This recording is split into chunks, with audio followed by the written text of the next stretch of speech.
Clap for sync. Hi, my name is Arshan, and I've been a wedding photographer for the past, what is it, like 10 years? Oh, wow, 10 years. So this is my first impressions review of the Canon RF 51.2 versus the Canon RF 51. No, this is the 1.4, and this is the 1.2. Sorry, too early in the morning. I cover my lenses but with gaff tape in case you're curious, because my hands don't produce enough oils and it just makes it a little more grippy, and also protects the lens from scratches, so when you sell these lenses one day it'll look brand new to the buyer or whatever. So I have some points I wrote down here. First point is autofocus. So this lens, this is the 1.4, this is the 1.2, so I'm gonna say this lens and that lens, just kind of follow along. I'm sorry, not professional out here. But this lens focuses extremely fast and with zero like sounds. But what I noticed with this lens versus this lens is, this lens versus that lens, is this lens thinks it acquires critical focus like within the camera. I use an R5 too. But in reality, it might be off by like a couple of micromillimeters or whatever.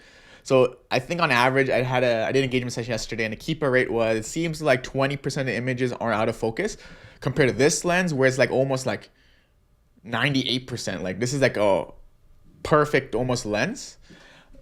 Also with this lens, you do hear the motors working. So let's say like when you're holding the camera and you feel the motors moving, you know, like it's moving, so don't take the photo. So when it's stopped making like vibrations in my hand, like small amount of vibrations, I know that it is acquired focus. So then I push the shutter button.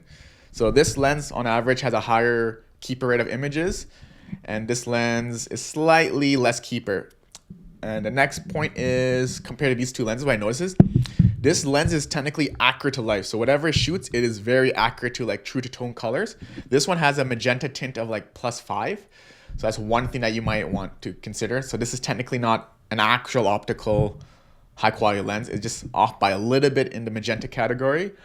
What I do notice is that there is slight purple fringing, like a small amount, but software can eliminate it, so not a big deal. Sharpness wise, they're both fantastic. It's not a big deal, to be honest. Second point is, this lens is heavier, but more stable on the camera. And then this lens is light, but a little bit more like unstable. So what I mean is, when I'm holding this lens, because it's so light, that I'm doing these little like micro movements. So within the camera's like framing, it's like moving a little bit, I notice. So that's one thing that like was kind of off to me. But if you put a flash on, it'll probably gain more stability. So it'll be more like steady in your hands here, more like stability, yeah. For this one, without a flash, it feels amazing on your body with perfect stability. But when you put a flash on, it just seems way too heavy. So that's one thing that I noticed, that if you care, you can consider when you buy one of these two lenses.